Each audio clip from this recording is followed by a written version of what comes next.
devant Jésus-Christ. Mademoiselle, s'il vous plaît, quel est votre nom? Fofana? Très bien. Alors, moi, c'est le prédicateur Thierry Russophone. La Bible dit, je t'en conjure devant Dieu et devant Jésus-Christ. Le et est un connecteur logique d'addition. Ça veut dire que quand on dit Fofana et Russophone, le verbe va s'accorder au pluriel. Exemple, Fofana et Russophone s'entretiennent. On ne va pas dire s'entretient. On va dire s'entretient par les deux. Parce que le et déjà additionne Russophone à Fofana. Ou bien, Fofana et Russophone vont. On ne va pas dire Fofana et Russophone va. Alors, mais si on disait Fofana et Russophone, ou bien Fofana ou Russophone, on va faire le choix des deux. Donc on peut dire va, il n'y a pas de faute. Soit c'est Fofana qui va, soit c'est Russophone qui va, mais pas les deux. Mais lorsqu'on dit Fofana est déjà, c'est une obligation absolue que le verbe soit au pluriel, parce que ça fait deux. Fofana n'est pas Russophone, Russophone n'est pas Fofana. C'est clair? Alors la Bible dit ici, je t'en conjure devant Dieu et devant Jésus-Christ, oui. Qui doit juger. On dit qui doit. On n'a même pas dit qui doit. Pour dire que s'il y a des gens qui diffèrent, ou bien qui font faire la différence entre Jésus et Dieu, ils sont dans l'erreur. La Bible dit clairement ici que Jésus là, sinon Dieu là, c'est son nom qui est Jésus-Christ. Clairement ce que la Bible dit, noir sur blanc. Je t'en conjure devant Dieu et devant Jésus-Christ, et on dit qu'il doit. Pourquoi qu'ils doivent? S'ils étaient différents, si Jésus était différent de Dieu, on n'allait pas dire qu'ils doivent, on allait dire qu'ils doivent. Jésus était à part, Dieu était à part, on allait dire qu'ils doivent. Mais on dit qu'ils doivent, pour dire que c'est la même personne. Continue un peu. Je t'en conjure devant Dieu et devant Jésus-Christ. Oui. Qui doit juger les vivants et les morts. Qui doit juger les vivants et les morts. Et oui. Au nom de son apparition. Oh, la Bible dit, Jésus-Christ apparaîtra bientôt. Qui va apparaître? C'est Jésus-Christ qui apparaît. Et même le Coran dit que Jésus va venir pour juger les vivants et les morts dans la justice. Et même les hadiths ont dit, quand tu prends Sahih Bukhari, qu'on va pas lire, Sahih Bukhari, quand tu prends le volume 2, l'hadith 2222, c'est clair là-bas que le prophète Mohammed a reconnu que Jésus va dire que le fils de Marie descendra bientôt parmi nous, jugeant avec équité, avec justice. Donc tout le monde reconnaît déjà que le juge là, c'est Jésus. Et c'est ce que le Coran dit. Au nom de son apparition, et oui, de son royaume. Et au nom de son, c'est Jésus qui a dit, lorsqu'il était devant Pilate, il a dit à Pilate que mon royaume n'est pas de ce monde. Donc quand on dit maintenant, je t'en conjure devant Dieu et devant Jésus-Christ qui doit juger, ça veut dire que lui qui juge, c'est Jésus. D'accord. Moi j'ai juste une préoccupation. Oui. Vous avez dit ici, lorsqu'on dit Russophone avec Fofana, c'est deux personnes. Oui. Mais quand on fait un verbe, ça veut dire que c'est Jésus qui c'est les deux personnes qui exercent quelque chose. Effectivement. D'accord. Là ils ont dit Jésus et Dieu. Oui, oui. Pourquoi on fait la différence et ne pas dire Jésus ou Dieu? Parce que à la fin on voit eux qui doivent. Oui, mais c'est très simple, mademoiselle. Quand on dit Jésus, si on disait Jésus ou Dieu, ça veut dire qu'ils sont différents. Puisque quand on dit Jésus ou Dieu, on peut dire qu'il doit, il n'y a pas de problème. Soit c'est Dieu qui va juger, soit c'est Dieu qui va juger. Là, c'est un choix. Mais lorsqu'on dit Jésus, on additionne Dieu avec Jésus. Si vraiment ils étaient deux personnes différentes, on allait mettre le verbe au pluriel. Clairement. C'est bon? Alors, on va lire un deuxième verset. Apocalypse 22. Oui. Verset 3 à 4. Vas-y rapidement. Il n'y aura plus d'anathème. Il n'y aura plus de maudit, donc d'anathème. Le trône de Dieu. Écoutez très bien. Le trône de Dieu. Et. Encore. Et. De l'agneau. Oh, Jean-Baptiste, le Coran l'appelle Yahya. Jean-Baptiste, le prophète Jean-Baptiste, le Coran l'appelle Yahya. Yahya a vu Jésus dire, voici l'agneau de Dieu qui ôte le péché du monde. Donc il a appelé Jésus l'agneau de Dieu. Alors quand on dit ici, quand la Bible dit, oui. Le trône de Dieu. Le trône de Dieu. Et de l'agneau. Encore on connaît le jeu d'addition. Et de l'agneau. Sera dans la ville. On dit sera. Alors il y a comme des trônes au juste alors. Ou bien Dieu et Jésus sont assis ils luttent le même trône. Le trône de Dieu et de l'agneau sera dans la ville. Pourquoi? Si Jésus a son trône à part, Dieu a son trône à part, on ne peut pas dire un seul trône pour les deux. Ils ne vont pas se partager le trône. Ça veut dire qu'en réalité, il y a un seul trône. Vas-y maintenant. Ses serviteurs. Ses serviteurs. Le serviront. Mais il est question ici de Dieu et de l'agneau. Et on dit ses serviteurs. Le serviront. Serviteurs de qui alors? On n'a pas dit leurs serviteurs pour dire qu'ils sont deux. Pour dire que l'agneau est différent de Dieu. Ou bien Dieu est différent de l'agneau. Mais on dit ses serviteurs. Au lieu de dire leurs serviteurs, s'ils étaient vraiment deux. Vas-y un peu. Ses serviteurs le serviront. Ses serviteurs le serviront.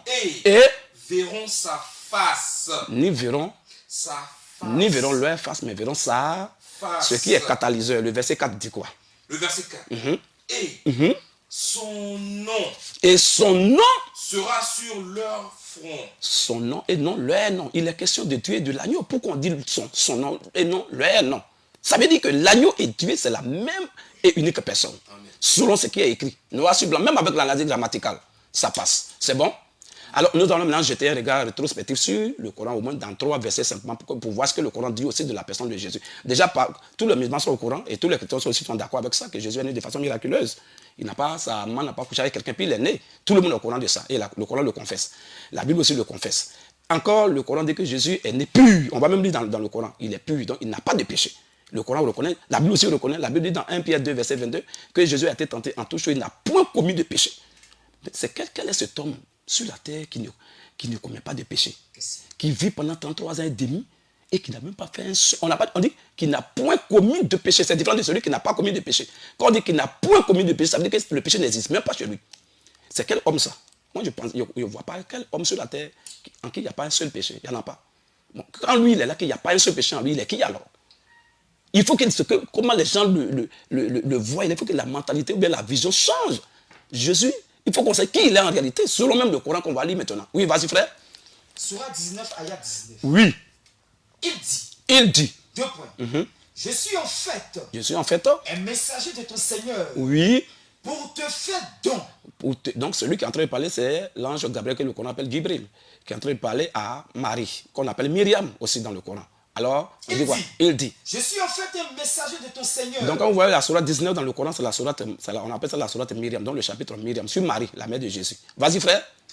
Il dit. Je suis en fait un messager de ton Seigneur. Je suis en fait un messager de ton Seigneur. Pour te faire don. Toi Marie, je suis un messager de ton Seigneur pour te faire don.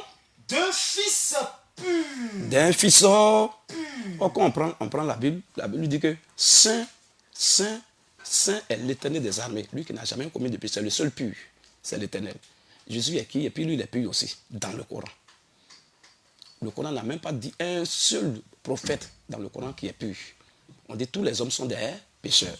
Et quand nous confessons nos péchés, nous devons demander pardon pour nos erreurs. Ok, nous devons demander pardon pour nos erreurs. Mais regardez un peu, lui, il est pur. Mais moi, c'est quoi le Coran dit? Il ne peut pas dire que c'est faux. C'est la vérité. Il est vraiment pur.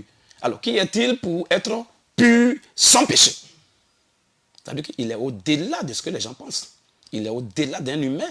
Il est au-delà même d'un prophète. Vous voyez un peu? Voilà pourquoi il peut être pur. Or, aucun homme n'est pur. Vas-y un peu. Sourate 19. Oui. Ayat 34. On peut lire un peu. On peut lire rapidement. Déjà 7 verset 20 rapidement.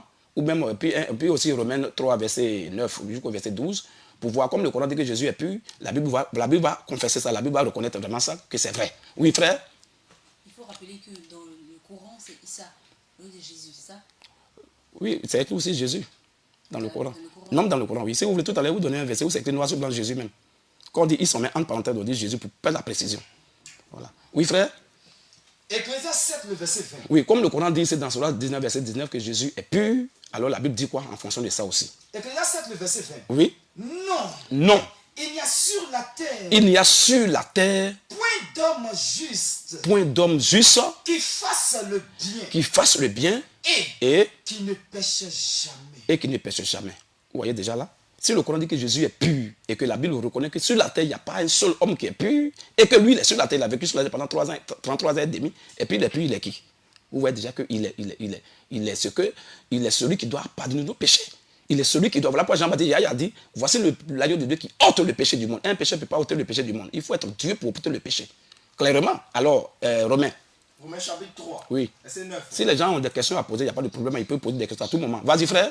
Romains chapitre 3, verset 9. Oui. Quoi donc? Quoi donc? Sommes-nous plus excellents? Est-ce qu'on est excellent? Nullement. On n'est même pas, nous les humains, on n'est pas excellents. Car oui. Nous n'avons déjà prouvé que tous. Nous avons déjà prouvé que tous. Juifs et grecs. Les juifs et les non-juifs. Sont sous l'empire du péché. Sont tous sous l'empire du péché. Voilà, vas-y un peu. Selon qu'il est écrit. Selon qu'il est écrit. Il n'y a point de juste. Vous voyez un peu. Pas il n'y a pas de juste. Si on dit il n'y a pas de juste, demain il peut y avoir. Il peut ne pas avoir juste aujourd'hui, puis demain il peut en avoir. Mais quand on dit il n'y a point de juste, c'est un absolu. Donc ça veut dire que sur la terre, il n'y a pas quelqu'un qui est un seul qui est juste. Il n'y en a pas. Vas-y. Il n'y a point de juste. Il n'y a point de juste. Pas même un seul. Pas même un seul. Nul n'est intelligent. Nul n'est intelligent. Nul ne cherche Dieu. Nul ne cherche Dieu. Tous se sont égarés. Tous se sont perdus. Tous se sont pervertis. Tous sont pourris. Il n'y en a aucun. Il n'y en a aucun qui fasse le bien. Qui fasse le bien. Pas même un seul. Pas même un seul. Mais le Coran dit non, il y a un seul. Et ce seul-là, c'est lui qui est pur, là, selon cela 19, verset 19. Amen. Que pour te faire don d'un fils sort, donc le Coran reconnaît que sur la terre, il n'y a pas un seul en dehors de Jésus qui est pur. Donc s'il est seul qui est pur, sachant que c'est Dieu qui ne pêche pas, il est qui selon le Coran? Le Dieu Tout-Puissant. On va lire l'autre verset. Rapidement. 19, oui. ayat 34. Vas-y. Tel est Issa. Voilà. Tout à l'heure de ce dont on parlait. Issa, oui. En parenthèse, Jésus. Tu vois maintenant, c'est ce que je te disais. Quand on dit Issa, on fait la précision, on met entre parenthèses pour dire qu'il s'agit de Jésus qui est. C'est lui, le Coran appelle Issa. Vas-y. Fils de Marie. Voilà, précision de taille encore. Fils de Marie. 2 points. Parole de vérité. Il dit, Romains 3, 4 dit quoi? On dit Jésus est parole de vérité. Est-ce qu'un homme sur la terre peut être parole de vérité? Aucun. On peut porter la parole de vérité qui est pour Dieu, mais nous-mêmes, on ne peut pas être parole de vérité. Quand on parle de la parole de vérité, c'est Dieu seul. Et le Coran le dit. C'est Dieu seul qui est la parole de vérité. Et la Bible reconnaît que c'est Dieu seul qui est la parole de vérité. Mais Jésus, il est qui? Et puis lui, il est parole de vérité. Vas-y. Romains 3, oui. verset 4. Vas-y. Loin de là. Loin de là. Que Dieu. Voilà. Que Dieu. Au contraire. Soit reconnu pour vrai. C'est Dieu seul qui est la vérité. Et tout homme. Et tous les humains. Pour